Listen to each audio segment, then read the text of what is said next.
It's week 8 in the NFL, and we at a crucial point of the season.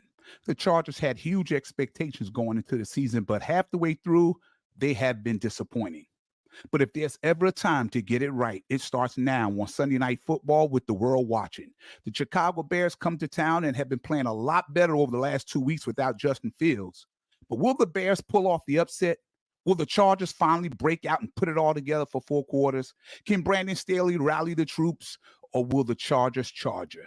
Well, let's talk about it right now on Chargers Talk 4630. Let's go.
Hello and welcome to Chargers Talk 4630 podcast. I'm your host, Stacey Mallory, and as always, I do what I do to make this a home where Charger fans can get some good content. Thanks to all of you who take a little time out of your schedule to tune into us. And before we get started, if I can ask you, go on to YouTube, go to the search engine, type in Chargers Talk 4630, press the like button, give a thumbs up, hit the bell on the right.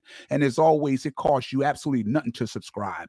This way, you'll never miss a show or podcast. And also, your device, whether it's a tablet, phone, or computer, it will send you a notification as a reminder that we're either live on the air or we just released the latest content. And remember, you don't have to just be a Chargers fan, because everyone who listens to us and supports us is always welcome here. And I can't begin to thank you enough. Also, please share this page with any fellow Charger fans that you may know. Well, here we are. We're half the way through. We are at the half point mark. This is week 8. The Chargers are 2-4. It's not too late to turn it around, but the time is now. If the Chargers are going to turn the season around, they have to do it right now. It is high drama in Los Angeles. It is mayhem. There's so much talk and finger pointing going on. I was watching some of the live interviews throughout the week, and there were questions to Khalil Mack, who refused to answer questions as far as, do Staley have the pulse of the team? There was Austin Eckler, who was mentioning, and a lot of people, I talked to a lot of Charger fans, and they were saying, hey, they're being taken, his words are being taken out of context, and that's not what he said. And there's some that he even tried to walk back. But the question, a simple question that was asked to Austin Eckler was, do you still have confidence in Brandon Staley? And if you do, as far as I'm concerned, that's a clear-cut answer. Absolutely. Absolutely 100%. I don't know why you even would ask that. That's how that should have been answered, or something close to that.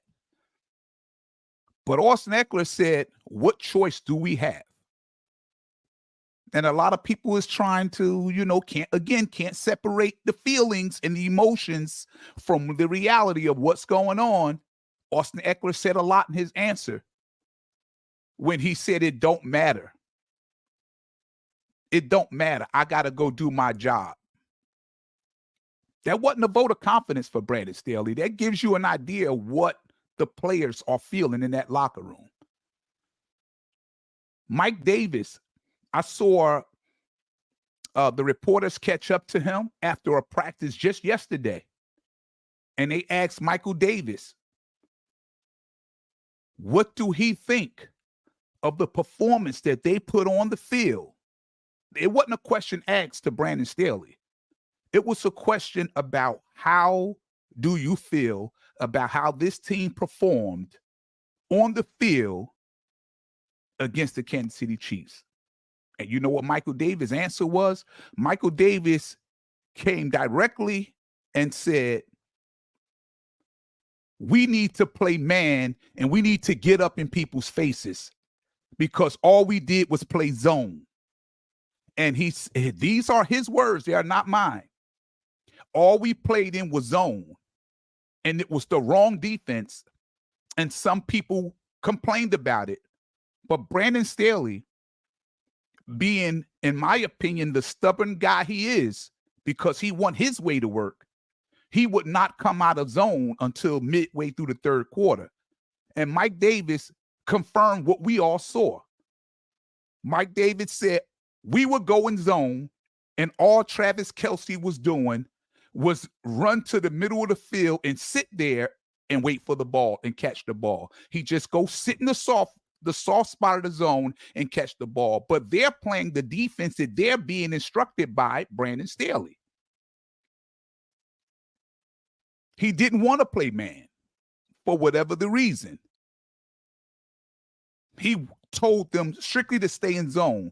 But Mike Davis said as soon as we finally came out of zone and start playing more man than zone, Travis Kelce production slowed down. But in the first half, I believe he had like 160 yards or something in the first half. The damage was already done. And this is what's been an ongoing problem all season long. I saw Richard Sherman, he posted on X, and I was glad he said it. This is what I've been saying for the last 2 years. And Richard Sherman's exact words were, he don't understand the struggles on the defense. He don't understand why it's the worst defense in the league. It's almost probably the second or third highest defense in terms of payroll in the National Football League. But when you got Asante Samuel, even when you had J.C. Jackson, who's doing pretty good in New England again now because Belichick is putting him in a position so that he can succeed based on his strengths and not his weakness. But when you have Asante Samuel, when you have Derwin James in that secondary, when you have Khalil Mack, who's having another good year, and Joey Bosa coming off the edges, his whole thing, Richard Sherman, was, why is this team so bad? And then he pointed to, Brandon Staley, you supposed to be a guru. The team, I remember, was so excited when Brandon Staley came there because I remember when Jalen Ramsey told Derwin James, you guys are getting a defensive genius, and he's going to take you guys and your defense to a championship level, because that's what was believed he did as a linebackers coach with the Broncos and with the Chicago Bears. And that's what's believed that he did with the Rams when they won their championship. He was the defensive coordinator. So everybody was excited. But think about this, though. And I'm not going to be long with this because I'll have a longer broadcast after the game tomorrow night. But think about this. Let's say you're in the gym working out. You want to be a certain weight, you want to be buff, or you want to be cut, whatever you want to look like. But you hire a trainer to teach you everything he know, change your diet, show you a lot of different workout programs to help build the biceps, the triceps, the chest, the back, the legs, the whole nine. And you've been with this trainer who told you he can get you right and get you where you want to be so you could achieve your goals. And you still look the same. You're doing everything right when you leave the gym. You still drinking your water, you cutting out your dairy products. You're eating the proper way, and you're getting the training, the professional training from him.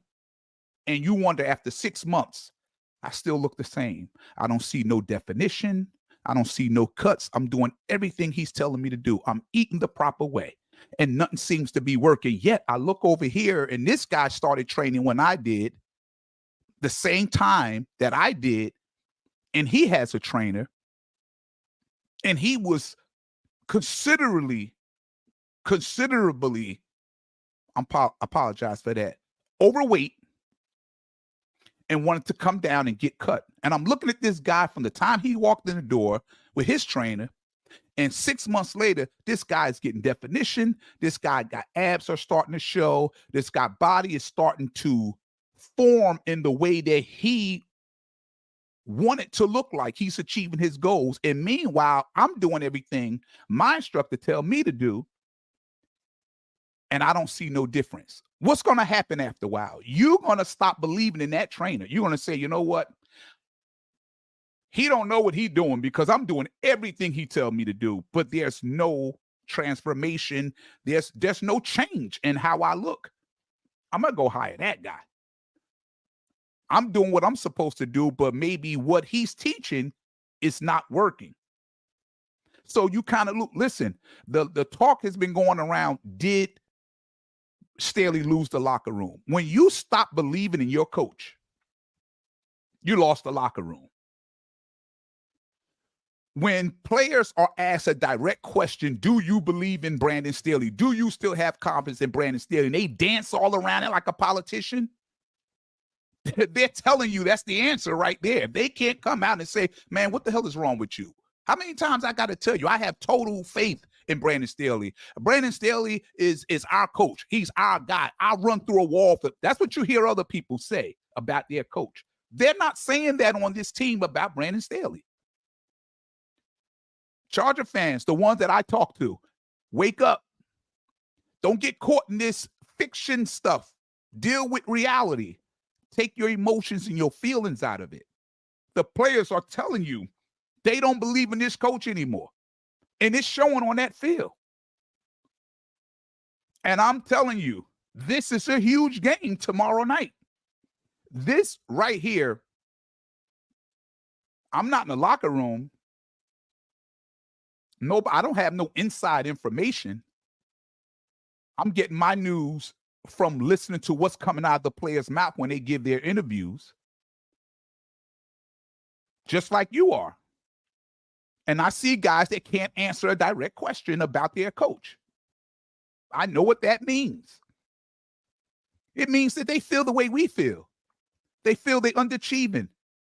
They feel like when he came here, we were so excited. And I remember Duran talking about it. Oh man, I talked to Jalen Ramsey. He told me we got a defensive genius, and we were told we were going to be all over the line. We're going to be standing. We're not going to put our hand in the dirt. We're going to be walking around and disguising what we're doing. And people, offense going to be confused. They're not going to know who's coming and who's not coming. I remember him saying those things. They don't feel that way right now, because the result is they're dead last.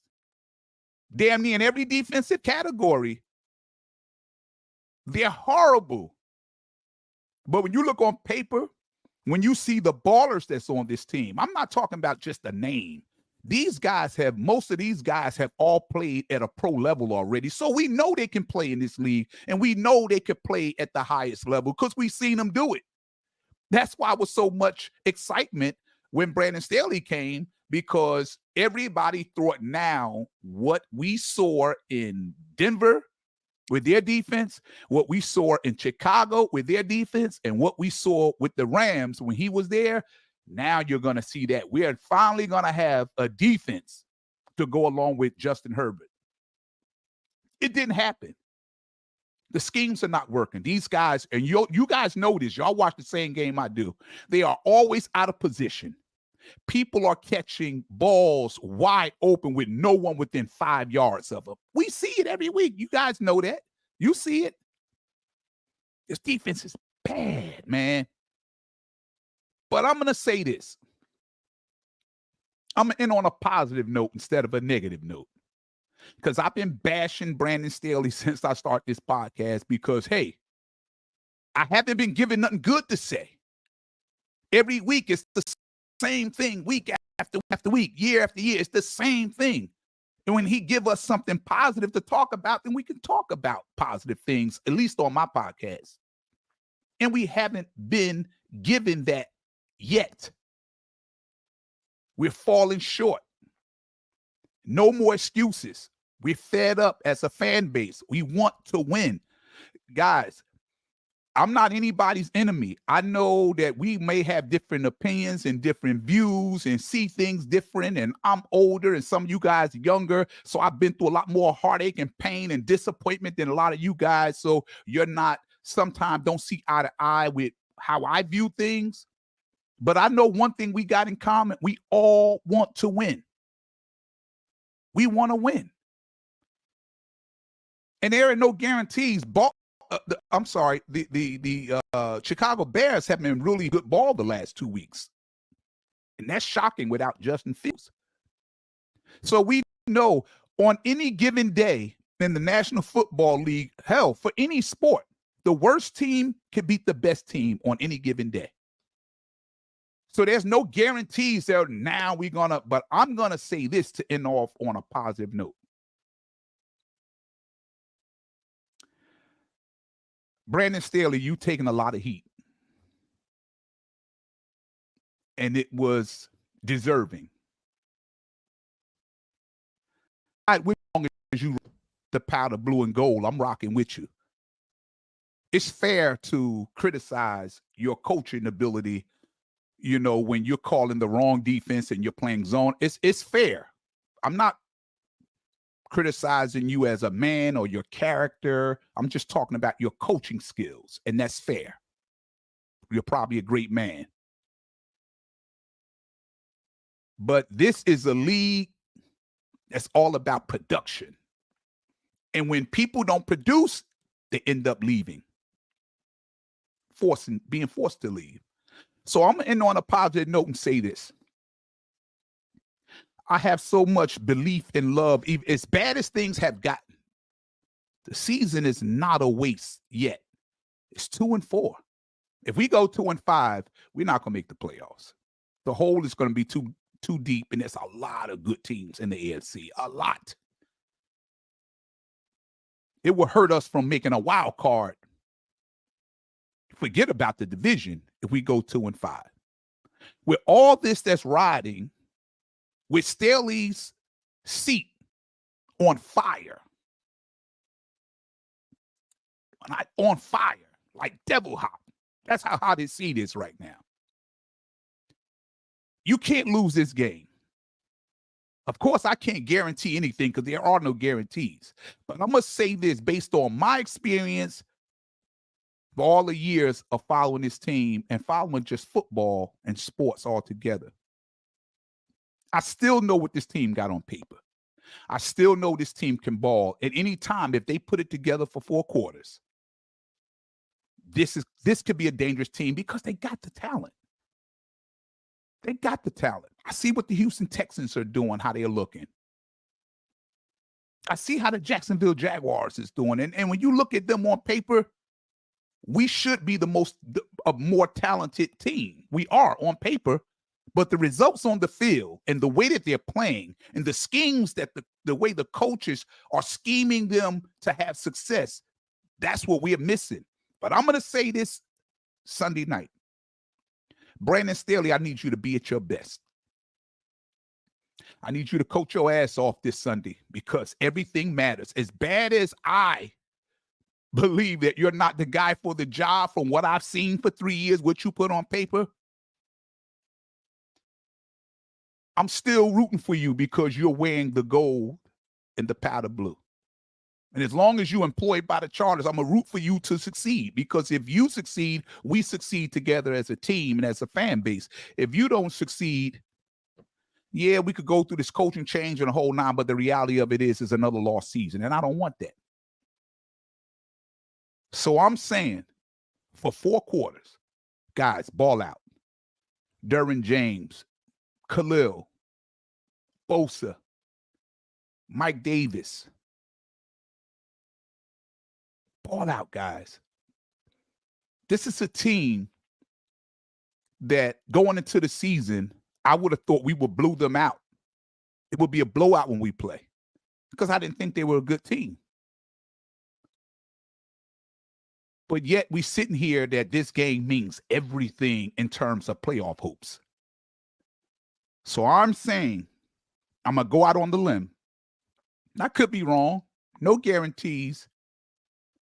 But I'm picking the Los Angeles Chargers to put it all together, despite of the finger pointing, despite of the chaos, despite of the division that's going on in the locker room and on the team, despite of the world, the media world calling for this man's job because they want the Chargers to succeed and don't believe they could do it with him as head coach. And I'm saying, I'm predicting, no guarantees, but I'm going to say this. The Los Angeles Chargers 29 and Chicago Bears 17. That's what I'm predicting. 29-17 Chargers. If it doesn't happen, you talk about disappointment and really pissed, I think we'll see a major shakeup within this organization if they not only win, but do it convincingly. Don't go in here and struggle and let it come down to the final second. And we got to have something crazy happen in the end, or some kind of controversial decision. Come on, man. 4 quarters. Put this together. We put together a lot of good first halves and some horrible second halves. We need to play 4 quarters. I believe they'll do it. I believe they're going to get the job done. I believe in this team that if things are going to change, they're going to turn it around tomorrow night in Los Angeles, in SoFi Stadium, and they will take down the Bears. Go Chargers, go. Bolt up, and I will be back on live Sunday, hopefully for a happy recap. And we could finally talk about some good things about the team, some good things about Staley, and we will feel good. Winning always make everything feel better, but losing hurts, man. So I'll see you guys. Enjoy all the games Sunday. Enjoy your weekends. I will be back Sunday night to give my assessment of what happened, and hopefully we have a happy recap. So I'll see you then. Bolt up.